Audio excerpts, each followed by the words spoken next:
ಮಿತ್ರರೇ ನಮಸ್ಕಾರ. ಮಿತ್ರರೇ, ವೆನಿಜುಲಾ ದೇಶದ ಮೇಲೆ ಅಮೆರಿಕ ಒಂದು ಕಾರ್ಯಾಚರಣೆಯನ್ನು ನಡೆಸಿ ಅಲ್ಲಿನ ಪ್ರೆಸಿಡೆಂಟ್ ನಿಕೋಲಸ್ ಮದುರೋವನ್ನು ಕ್ಯಾಪ್ಚರ್ ಮಾಡ್ತಲ್ಲ, ಇದನ್ನು ಅವರು ವಿಶ್ವದಲ್ಲೇ ಅತಿ ದೊಡ್ಡ ಸಾಧನೆ ಎಂಬ ರೀತಿಯಲ್ಲಿ ಬಿಂಬಿಸಿಕೊಳ್ತಾ ಇದ್ದಾರೆ. ವಾಸ್ತವವಾಗಿ ನೋಡಿದ್ರೆ ಅದು ಸಾಧನೆಯೇ, ಎಲ್ಲರೂ ಕೂಡ ಒಪ್ಪಲೇಬೇಕು. ಅಂದರೆ ಅಮೆರಿಕ ಮಾಡಿದ್ದು ಸರಿ ತಪ್ಪು ಅದು ಬೇರೆ ವಿಚಾರ. ನಿಕೋಲಸ್ ಮದುರೋರನ್ನ ಎತ್ತಾಕೊಂಡ್ಬರೋದಕ್ಕೆ ಅಮೆರಿಕಾಗೆ ಯಾರು ಅಧಿಕಾರ ಕೊಟ್ಟಿದ್ರು, ನೈತಿಕತೆಯ ನೆಲೆಗಟ್ಟಿನಲ್ಲಿ ಇದು ಸರಿನಾ, ಅದೆಲ್ಲ ಬೇರೆ ಪ್ರಶ್ನೆ. ಆದರೆ ಅಮೆರಿಕ ಕೈಗೊಂಡಂತಹ ಒಂದು ಯೋಜಿತ ಆಪರೇಷನ್ ಇತ್ತಲ್ಲ, ಅದರಲ್ಲಿ ಅವರಿಗೆ 100% ಸಕ್ಸಸ್ ಸಿಕ್ಕಿದೆ. ಒಬ್ಬ ಸೈನಿಕನೂ ಸತ್ತಿಲ್ಲ, ಒಂದೇ ಒಂದು ಜೆಟ್ ಉರುಳಿಲ್ಲ, ಒಂದು ಹೆಲಿಕಾಪ್ಟರ್ ಕೂಡ ನಷ್ಟ ಆಗಿಲ್ಲ, ಒಬ್ಬ ಕೂಡ ಸಿಕ್ಕಾಕೊಂಬಿದ್ದಿಲ್ಲ. ಯಶಸ್ವಿಯಾಗಿ ಒಂದು ದೇಶದೊಳಗೆ ನುಗ್ಗಿ 0 ಲಾಸ್ನಲ್ಲಿ ಅಲ್ಲಿನ ಅಧ್ಯಕ್ಷನನ್ನೇ ಎತ್ತಾಕೊಂಡು ಬಂದಿರೋದಿದೆಯಲ್ಲ, ಇದೇನು ಸಣ್ಣ ಪುಟ್ಟ ಸಾಧನೆಯಲ್ಲ. ನಿಮಗೆಲ್ಲ ಗೊತ್ತೇ ಇದೆ, ಅಮೆರಿಕ ಒಂದು ಇಷ್ಟು ಸಣ್ಣ ಸಾಧನೆ ಮಾಡಿದ್ರೂ ಕೂಡ ಅದಕ್ಕೆ ದೊಡ್ಡ ಮಟ್ಟದಲ್ಲಿ ಪ್ರಚಾರ ಕೊಡುವಂತಹ ಕೆಲಸ ಮಾಡುತ್ತೆ. ಅಂತಹದ್ರಲ್ಲಿ ಈ ಸಾಧನೆಯನ್ನು ಬಿಟ್ಟು ಬಿಡುತ್ತಾ? ಖಂಡಿತವಾಗ್ಲೂ ಅವರು ತಮ್ಮ ಬೆನ್ನನ್ನು ತಾವೇ ತಟ್ಟುಕೊಳ್ತಾ ಇದ್ದಾರೆ. ಈ ಸಂದರ್ಭದಲ್ಲಿ ತಮ್ಮ ಸಾಧನೆಯನ್ನು ಹೇಳೋದ್ರ ಜೊತೆಗೆ ರಷ್ಯಾ ಮತ್ತು ಚೈನಾವನ್ನು ಲೇವಡಿ ಮಾಡ್ತಾ ಇದ್ದಾರೆ. ಜೊತೆಗೆ ಭಾರತಕ್ಕೊಂದು ಮೆಸೇಜನ್ನು ಕೊಡ್ತಾ ಇದ್ದಾರೆ. ಯಾರ್ಯಾರು ರಷ್ಯಾದ ಶಸ್ತ್ರಾಸ್ತ್ರವನ್ನು ನಂಬಿಕೊಂಡಿದ್ದಾರೋ ಅವ್ರು ಯಾರೂ ಕೂಡ ಬಚಾವಾಗೋದಕ್ಕೆ ಸಾಧ್ಯವೇ ಇಲ್ಲ, ಅವು ಕೆಲಸಕ್ಕೆ ಬರೋದಿಲ್ಲ ಅಂತ ಅಮೆರಿಕ ಓಪನ್ ಆಗಿ ಸ್ಟೇಟ್ಮೆಂಟ್ ಕೊಟ್ಟಿದೆ. ಇದು ಬಹಳ ದೊಡ್ಡ ವಿಚಾರ. ಅಮೆರಿಕ ಹೇಳ್ತಾ ಇರೋದ್ರಲ್ಲಿ ಸತ್ಯ ಇದೆಯಾ? ಭಾರತ ಕೂಡ ಈ ಬಗ್ಗೆ ಯೋಚನೆ ಮಾಡಬೇಕಾ? ಇದ್ರ ಬಗ್ಗೆ ಸ್ವಲ್ಪ ಡೀಟೇಲ್ ಆಗಿ ನಿಮಗೆ ಮಾಹಿತಿ ಕೊಡ್ತೀನಿ. ಬಹಳ ಇಂಟ್ರೆಸ್ಟಿಂಗ್ ವಿಚಾರವೂ ಕೂಡ ಹೌದು. ಜೊತೆಗೆ ಮೊನ್ನೆ ಟ್ರಂಪ್ ಒಂದು ಸ್ಟೇಟ್ಮೆಂಟ್ ಕೊಟ್ಟಿದ್ರಲ್ಲ, ಭಾರತದ ಪ್ರಧಾನಿ ನರೇಂದ್ರ ಮೋದಿ ಅವರು ನನಗೆ ಖುಷಿ ಪಡಿಸಬೇಕು, ಅವ್ರಿಗೆ ಗೊತ್ತು ನಾನು ಖುಷಿಯಾಗಿಲ್ಲ ಅಂತ, ಹೀಗೊಂದು ಸ್ಟೇಟ್ಮೆಂಟ್ ಕೊಟ್ಟಿದ್ರಲ್ಲ. ಅದೇ ಸ್ಟೇಟ್ಮೆಂಟ್ ಅನ್ನು ಆಧರಿಸಿ ಭಾರತದ ವಿಪಕ್ಷಗಳು ನರೇಂದ್ರ ಮೋದಿ ಅವರ ಕಾಲೆಳೆಯೋದಕ್ಕೂ ಕೂಡ ಹೋಗಿದ್ವಲ್ಲ. ಈಗ ಅದೇ ಟ್ರಂಪ್ ಟೋಟಲ್ ಯೂ ಟರ್ನ್ ಅನ್ನು ತೆಗೆದುಕೊಂಡಿದ್ದಾರೆ. ಯಾವ ಮಟ್ಟಿಗೆ ಹೇಳಿದ್ದಾರೆ ಅಂತಂದ್ರೆ, ನರೇಂದ್ರ ಮೋದಿ ಅವರೇ ನನ್ನ ಮೇಲೆ ಸಿಟ್ಟಾಗ್ಬಿಟ್ಟಿದ್ದಾರೆ, ಅವರು ಖುಷಿಯಾಗಿಲ್ಲ, ಪರಿಸ್ಥಿತಿ ಮುಂದೆ ಸುಧಾರಣೆ ಆಗತ್ತೆ ಅಂತ ಒಂದು ಅಪಾಚೆ ಹೆಲಿಕಾಪ್ಟರ್ ಕಥೆಯನ್ನು ಹೇಳಿದ್ದಾರೆ. ಬಹಳ ಇಂಟ್ರೆಸ್ಟಿಂಗ್ ಆಗಿದೆ. ಈ ಎಲ್ಲ ವಿಚಾರವನ್ನು ಈ ವಿಡಿಯೋದಲ್ಲಿ ನಿಮಗೆ ಡೀಟೇಲ್ ಆಗಿ ತಿಳಿಸ್ಕೊಡ್ತೀನಿ. ನೀವು ಈ ವಿಡಿಯೋನ ಕೊನೆವರೆಗೂ ಮಿಸ್ ಮಾಡದೆ ನೋಡಿ. ಮಿತ್ರರೇ, ಅಮೆರಿಕ ಯಾವುದೇ ಮಿಲಿಟರಿ ಕಾರ್ಯಾಚರಣೆಯನ್ನು ಕೈಗೊಳ್ಳಲಿ ಅಥವಾ ಅವರೇನೇ ಸಾಧನೆ ಮಾಡಲಿ, ಅದನ್ನು ಜನರಿಗೆ ರೀಚ್ ಮಾಡೋದಕ್ಕೆ ಬಹಳ ಪ್ರಯತ್ನ ಪಡ್ತಾರೆ. ಉದಾಹರಣೆಗೆ ಹೇಳಬೇಕು ಅಂತಂದ್ರೆ, ಇಸ್ರೇಲ್ ಇರಾನ್ ಮೇಲೆ ಅಟ್ಯಾಕ್ ಮಾಡಿತ್ತು. ಆ ಸಂದರ್ಭದಲ್ಲಿ ಇರಾನ್ನಲ್ಲಿದ್ದಂತಹ 3 ಅಣು ಕೇಂದ್ರಗಳನ್ನು ನಾಶಪಡಿಸೋದಕ್ಕೆ ಇಸ್ರೇಲ್ ಬಳಿಯಲ್ಲಿ ಸಾಧ್ಯ ಆಗಿರಲಿಲ್ಲ. ಆಗ ಅವರು ಅಮೆರಿಕಾಗೆ ಮನವಿ ಮಾಡಿಕೊಂಡ್ರು. ಇಸ್ರೇಲ್ನ ಮನವಿಯ ಮೇರೆಗೆ ಅಮೆರಿಕ ತನ್ನ B-2 ಬಾಂಬರ್ ಅನ್ನು ಕಳುಹಿಸಿಬಿಟ್ಟು ಬಂಕರ್ ಬಸ್ಟರ್ ಬಾಂಬ್ಗಳನ್ನು ಹಾಕಿ ಇರಾನ್ನ 3 ಅಣು ಸ್ಥಾವರಗಳನ್ನು ನಾಶ ಮಾಡಹಾಕ್ತು. ಅದಾಗ್ತಿದ್ದ ಹಾಗೆ ಅಮೆರಿಕ ಯಾವ ರೀತಿಯಾಗಿ ಬಿಲ್ಡಪ್ ಕೊಡ್ತು? ಇಂತಹ ಆಪರೇಷನ್ ಅನ್ನು ಮಾಡೋದಕ್ಕೆ ಸಾಧ್ಯ ಆಗುವಂಥದ್ದು ಕೇವಲ ಅಮೆರಿಕಾಗೆ ಮಾತ್ರ ಸಾಧ್ಯ. ವಿಶ್ವದ ಇನ್ಯಾವ ದೇಶವೂ ಕೂಡ ಈ ಮಟ್ಟಿನ ಆಪರೇಷನ್ ಅನ್ನು ಕೈಗೊಳ್ಳೋದಕ್ಕೆ ಸಾಧ್ಯವೇ ಇಲ್ಲ ಅಂತ ಅಮೆರಿಕಾದವರು ಬಿಲ್ಡಪ್ ಕೊಟ್ಟರು. ಈಗಲೂ ಸಹ ಅಷ್ಟೇ ಮಿತ್ರರೇ, ವೆನಿಜುಲಾಗೆ ನುಗ್ಗಿ ವೆನಿಜುಲಾದ ಅಧ್ಯಕ್ಷನನ್ನ ಅಮೆರಿಕದ ಸೇನಾಪಡೆಗಳು ಸೆರೆ ಹಿಡಿದಿದ್ದಾವೆ. ಸಾಧನೆಯ ದೃಷ್ಟಿಯಿಂದ ನೋಡಿದ್ರೆ ಇದು ದೊಡ್ಡದೇ. ಅಮೆರಿಕ ಇದೇ ಯಶಸ್ಸನ್ನು ಮುಂದಿಟ್ಕೊಂಡು ರಷ್ಯಾ ಮತ್ತು ಚೀನಾವನ್ನು ಲೇವಡಿ ಮಾಡ್ತಾ ಇದೆ. ಅಮೆರಿಕದ ವಾರ್ ಸೆಕ್ರೆಟರಿ ಇದಾರಲ್ಲ, ಪೀಟ್ ಹೆಕ್ಸಿತ್, ಅವರು ಓಪನ್ ಆಗಿ ಸ್ಟೇಟ್ಮೆಂಟ್ ಕೊಟ್ಟಿದ್ದಾರೆ. ರಷ್ಯಾ ಇರಬಹುದು, ಚೈನಾ ಇರಬಹುದು, ನಮಗೆ ಸವಾಲೇ ಅಲ್ಲ. ಅವರು ಅಮೆರಿಕವನ್ನು ಎದುರಿಸುವ ಮುನ್ನ 100 ಬಾರಿ ಯೋಚನೆ ಮಾಡಲಿ. ಇನ್ಯಾವತ್ತೂ ಕೂಡ ರಷ್ಯಾ ಮತ್ತು ಚೈನಾ ಅಮೆರಿಕವನ್ನು ಟೆಸ್ಟ್ ಮಾಡುವಂತಹ ಕೆಲಸಕ್ಕೆ ಮುಂದಾಗೋದಿಲ್ಲ. ಹೀಗಂತ ಅಮೆರಿಕದ ವಾರ್ ಸೆಕ್ರೆಟರಿ ಸ್ಟೇಟ್ಮೆಂಟ್ ಅನ್ನು ಕೊಟ್ಟಿದ್ದಾರೆ. ನಿಮಗೀಗೊಂದು ಪ್ರಶ್ನೆ ಬರ್ತಾ ಇರಬಹುದು, ಅಮೆರಿಕ ಈ ಆಪರೇಷನ್ ಅನ್ನು ಕೈಗೊಂಡಿದ್ದು ವೆನಿಜುಲಾ ದೇಶದಲ್ಲಿ, ಇದಕ್ಕೂ ರಷ್ಯಾಗೂ ಚೈನಾಗೂ ಏನ್ ಸಂಬಂಧ? ಅಮೆರಿಕ ಯಾಕೆ ರಷ್ಯಾ ಮತ್ತು ಚೈನಾವನ್ನು ಲೇವಡಿ ಮಾಡ್ತಾ ಇದೆ? ಕಾರಣ ಏನು ಅಂತ ನಿಮಗೆ ಅನಿಸ್ತಾ ಇರಬಹುದು. ಕಾರಣ ಇಷ್ಟೇ, ವೆನಿಜುಲಾ ದೇಶಕ್ಕೆ ಶಸ್ತ್ರಾಸ್ತ್ರವನ್ನು ಪೂರೈಕೆ ಮಾಡ್ತಾ ಇದ್ದಿದ್ಯಾರು? ಒಂದು ಕಡೆ ರಷ್ಯಾ, ಇನ್ನೊಂದು ಕಡೆ ಚೈನಾ. ಈ ಎರಡೂ ಶಸ್ತ್ರಾಸ್ತ್ರಗಳು ಕೂಡ ಅಮೆರಿಕಾಗೆ ಒಂದು ಸಣ್ಣ ಹಾನಿಯನ್ನು ಮಾಡೋದಕ್ಕೆ ಸಾಧ್ಯ ಆಗಿಲ್ಲ. ಅವರ ಏರ್ ಡಿಫೆನ್ಸ್ ಸಿಸ್ಟಮ್ ನಮ್ಮ ಒಂದು ಹೆಲಿಕಾಪ್ಟರ್ ಅನ್ನು ಕೂಡ ಹೊಡೆಯೋದಕ್ಕೆ ಸಾಧ್ಯ ಆಗಿಲ್ಲ. ಹೀಗಂತ ಅಮೆರಿಕದ ವಾರ್ ಸೆಕ್ರೆಟರಿ ಹೇಳ್ತಾ ಇದ್ದಾರೆ.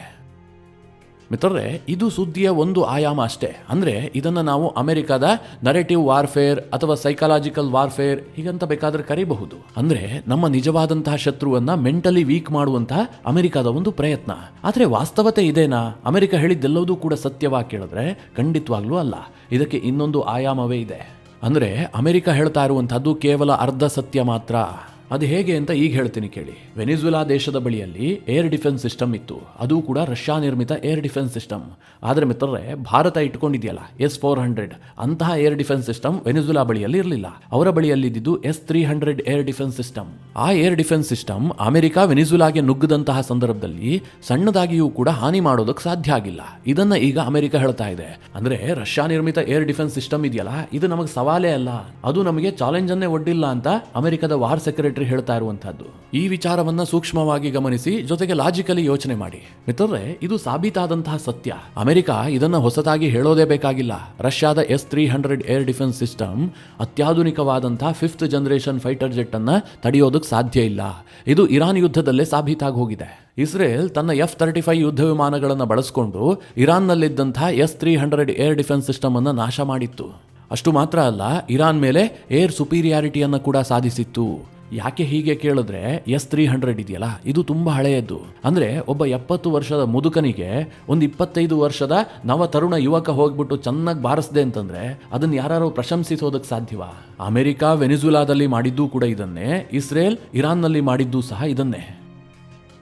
ನಿಮಗೆ ಇದು ಇನ್ನೂ ಈಸಿಯಾಗಿ ಅರ್ಥ ಆಗಬೇಕು ಅಂತಂದರೆ, ಈಗ ಆ್ಯಪಲ್ iPhone 17 ಇದೆಯಲ್ಲ, ಇದನ್ನು ನೀವು ನೋಕಿಯಾದ 1100ಗೆ ಕಂಪೇರ್ ಮಾಡೋದಕ್ಕೆ ಸಾಧ್ಯವಾ? ನೀವು ನಿಜವಾಗ್ಲೂ ಕಂಪೇರ್ ಮಾಡ್ತೀನಿ ಅಂತಾದರೆ ಸ್ಯಾಮ್ಸಂಗ್ನ S25 ಆರ್ S24ಗೆ ಕಂಪೇರ್ ಮಾಡಬೇಕು. ಅದನ್ನು ಬಿಟ್ಕೊಂಡು ನೋಕಿಯಾದ 1100ದಲ್ಲಿ ಈ ಆಪ್ಷನ್ ಇಲ್ಲ, ಇದು ಆ್ಯಪಲ್ ಫೋನ್ ಮುಂದೆ ನಿಲ್ಲೋದಿಲ್ಲ ಅಂತಂದರೆ ಯಾರಾದರೂ ಆ ವಾದಕ್ಕೆ ಬೆಲೆ ಕೊಡೋದಕ್ಕೆ ಸಾಧ್ಯವಾ?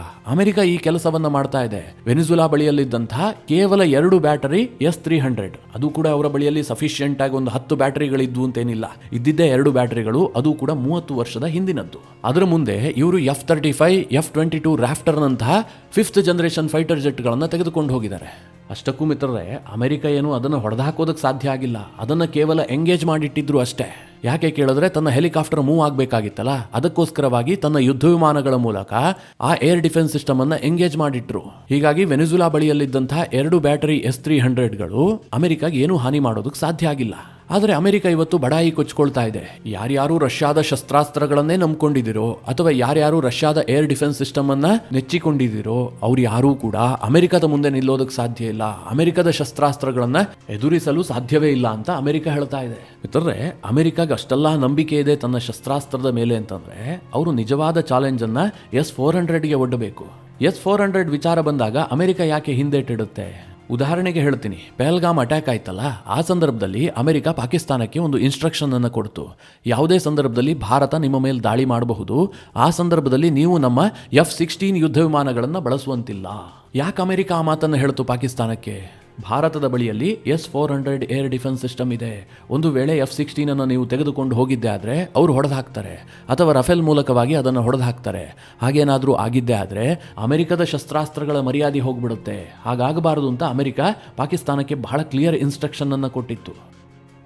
ನನಗನ್ಸುತ್ತೆ ಅಮೆರಿಕ ಈ S-300 ಮುಂದೆ ತನ್ನ ಪೌರುಷವನ್ನು ತೋರಿಸ್ತಲ್ಲ, ಇದು ನಿಜವಾದಂಥ ಪೌರುಷ ಅಲ್ಲ.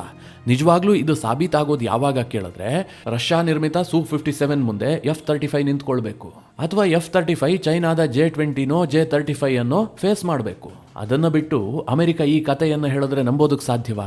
ಅಮೆರಿಕಾಗೆ F-35 ಬಗ್ಗೆ ಅಷ್ಟೊಂದು ಧೈರ್ಯ ಇದ್ದಿದ್ದೇ ಆಗಿದ್ರೆ, ರಷ್ಯಾದ ಏರ್ ಡಿಫೆನ್ಸ್ ಸಿಸ್ಟಮ್ ಕಳಪೆಯಪ್ಪ, ಅದು ನಮ್ಮ ಮುಂದೆ ನಿಂತ್ಕೊಳ್ಳೋದೇ ಇಲ್ಲ ಅನ್ನುವಂಥ ಆಪರಿಯಾದಂತಹ ನಂಬಿಕೆ ಇದ್ದಿದ್ದೇ ಆಗಿದ್ರೆ ಉಕ್ರೇನ್ನಲ್ಲಿ ಅವ್ರು ಇಷ್ಟೆಲ್ಲ ಕಷ್ಟಪಡೋದೇ ಬೇಕಾಗಿರ್ಲಿಲ್ಲ ಅಲ್ವಾ? ಉಕ್ರೇನ್ಗೆ ಒಂದು 10-12 F-35 ಅನ್ನ ಕೊಟ್ಟಿದ್ರೆ ಕತೆನೇ ಮುಗಿದು ಹೋಗ್ತಾ ಇತ್ತು. ಉಕ್ರೇನ್ ಅಂತಹ ಒಂದು ಪುಟ್ಟ ದೇಶ ರಷ್ಯಾವನ್ನ ಸೋಲಿಸಿ ಬಿಡ್ತಾ ಇತ್ತಲ್ವಾ? ಜೆಲೆನ್ಸ್ಕಿ ಪರಿಯಾಗಿ ಅಮೆರಿಕದ ಬಳಿಯಲ್ಲಿ ಬೇಡ್ಕೊಂಡ್ರು, ನಮಗೊಂದು ಸ್ವಲ್ಪ ಜೆಟ್ ಕೊಡ್ರಿ ಅಂತ. ಅಮೆರಿಕ ಕೊಡ್ತಾ ಇಲ್ಲ. ಯಾಕೆ ಕೇಳಿದ್ರೆ, ರಷ್ಯಾದ S-400 ಮತ್ತು S-500ನ ಭಯ. ಈಗ ರಷ್ಯಾ ವಿಚಾರವನ್ನು ಬಿಟ್ಬಿಡೋಣ.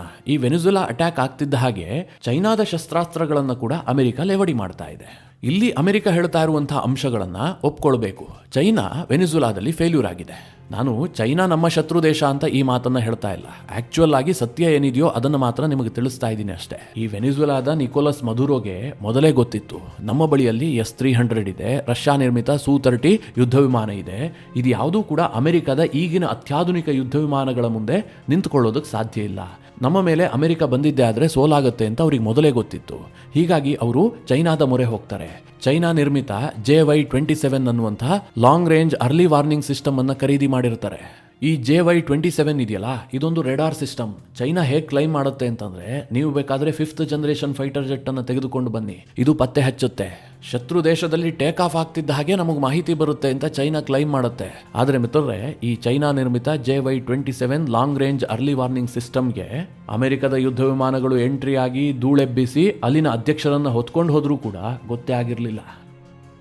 ಅಲ್ಲಿಗೆ ಚೈನಾದ ರೆಡಾರ್ ಈ ಆಪರೇಷನ್ನಲ್ಲಿ ಟೋಟಲಿ ಫೇಲ್ಯೂರ್ ಆಗಿದೆ ಅನ್ನುವಂಥದ್ದನ್ನು ಒಪ್ಕೊಳ್ಬೇಕು. ಯಾಕೆ ಅಂತಂದರೆ ಈ JY-27 ಇದೆಯಲ್ಲ, ಇದು ಅತ್ಯಂತ ಆಧುನಿಕವಾದಂತಹ ರೆಡಾರ್ ಸಿಸ್ಟಮ್. ಇದಕ್ಕೆ ರಷ್ಯಾದ S-300ಗೆ ಕೊಟ್ಟಂತಹ ಎಕ್ಸ್ಕ್ಯೂಸ್ ಅನ್ನು ಕೊಡೋದಕ್ಕೆ ಸಾಧ್ಯ ಇಲ್ಲ.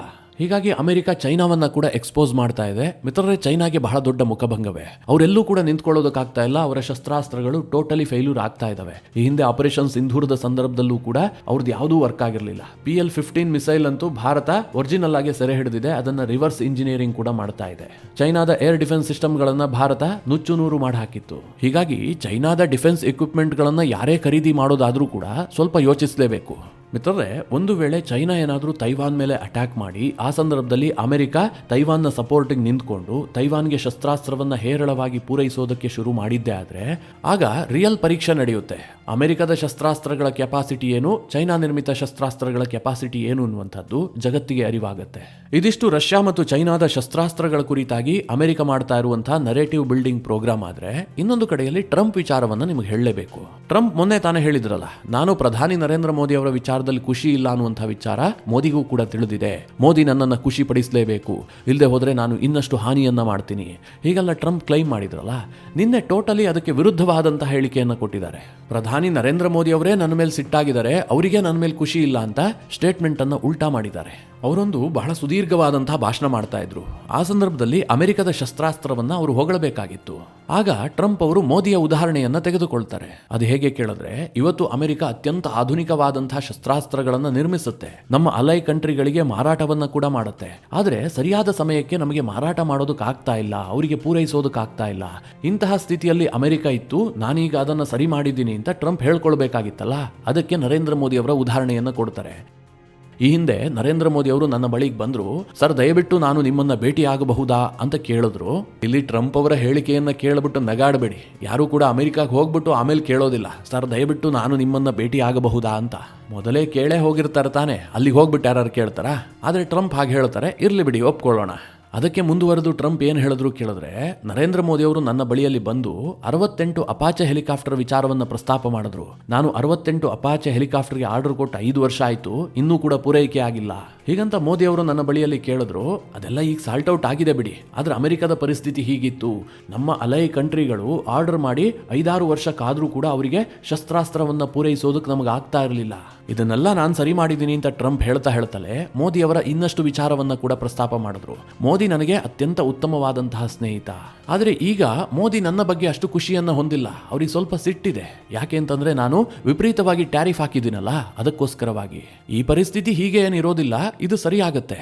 ಭಾರತ ಸಹ ರಷ್ಯಾದಿಂದ ತೈಲವನ್ನ ಖರೀದಿ ಮಾಡೋದನ್ನ ಬಹಳ ಪ್ರಮಾಣದಲ್ಲಿ ಕಡಿಮೆ ಮಾಡ್ತಾ ಇದೆ, ಹೀಗಂತ ಟ್ರಂಪ್ ಕ್ಲೈಮ್ ಮಾಡಿದ್ದಾರೆ. ಟ್ರಂಪ್ ಅವರ ಈ ಸ್ಟೇಟ್ಮೆಂಟ್ ಬಗ್ಗೆಯೂ ಕೂಡ ಕಾಂಗ್ರೆಸ್ ಮಾತನಾಡಬೇಕಪ್ಪ. ಯಾಕೆ ಅಂತಂದ್ರೆ ಮೊನ್ನೆ ಟ್ರಂಪ್ ಹಾಗೆ ಹೇಳಿದ್ರಲ್ಲ, ನರೇಂದ್ರ ಮೋದಿ ಅವರು ನನ್ನನ್ನು ಖುಷಿ ಪಡಿಸಬೇಕು, ಇಲ್ಲದೆ ಹೋದ್ರೆ ನಾನು ಹಾನಿ ಮಾಡ್ತೀನಿ ಅಂತ. ಅದನ್ನ ಕಾಂಗ್ರೆಸ್ನವರು ಲೇವಡಿ ಮಾಡಿದ್ರು. ಟ್ರಂಪ್ ಮುಂದೆ ನರೇಂದ್ರ ಮೋದಿ ಅವರು ತಲೆ ಬಗ್ಗಿಸಿ ನಿಂತಹ ಕಾರ್ಟೂನ್ಗಳನ್ನೆಲ್ಲ ಪಬ್ಲಿಷ್ ಮಾಡಿದ್ರು. ಆದ್ರೆ ಈಗ ಟ್ರಂಪ್ ಹೇಳ್ತಾ ಇದ್ದಾರೆ, ನರೇಂದ್ರ ಮೋದಿ ಅವರೇ ನನ್ನ ಬಗ್ಗೆ ಖುಷಿ ಇಲ್ಲ, ಅವ್ರಿಗೆ ಸಿಟ್ಟಿದೆ ಅಂತ. ಈಗ ಮೋದಿಯ ಮುಂದೆ ಟ್ರಂಪ್ ಅವರನ್ನು ತಲೆ ಬಗ್ಗಿಸಿದಂತೆ ಒಂದು ಕಾರ್ಟೂನ್ ಅನ್ನು ಪಬ್ಲಿಷ್ ಮಾಡಬೇಕಾ ಬೇಡವಾ? ಆದರೆ ಕಾಂಗ್ರೆಸ್ನವರು ಮಾಡೋದಿಲ್ಲ ಬಿಡಿ. ಅವ್ರಿಗೆ ಯಾವ್ದು ಸೂಟ್ ಆಗುತ್ತೋ ಅದನ್ನು ಮಾತ್ರ ಹೆಚ್ಚು ಪಬ್ಲಿಸಿಟಿ ಕೊಡ್ತಾರೆ. ಮಿತ್ರರೇ, ಈ ಎಲ್ಲ ವಿಚಾರಗಳ ಕುರಿತಾಗಿ ನಿಮ್ಮ ಅನಿಸಿಕೆ ಅಭಿಪ್ರಾಯಗಳೇನು? ಕಮೆಂಟ್ ಮಾಡುವ ಮೂಲಕ ನಮಗೆ ತಿಳಿಸಿ. ಹಾಗೆ ನಿಮಗೆ ಈ ವಿಡಿಯೋ ಇಷ್ಟವಾದರೆ ಲೈಕ್ ಮಾಡಿ. ಜೊತೆಗೆ ನೀವಿನ್ನೂ ನಿಮ್ಮ ನೆಚ್ಚಿನ ಸಂಸ್ಕಾರ ಸೌರಭ ಯೂಟ್ಯೂಬ್ ಚಾನಲ್ನ ಸಬ್ಸ್ಕ್ರೈಬ್ ಮಾಡಿಲ್ಲ ಅಂತಾದರೆ ಈ ಕೂಡಲೇ ಸಬ್ಸ್ಕ್ರೈಬ್ ಮಾಡಿ. ಮುಂದಿನ ಎಲ್ಲ ಅಪ್ಡೇಟ್ಗಳ ನೋಟಿಫಿಕೇಷನ್ಗಾಗಿ ಬೆಲ್ ಐಕಾನ್ ಒತ್ತಿ.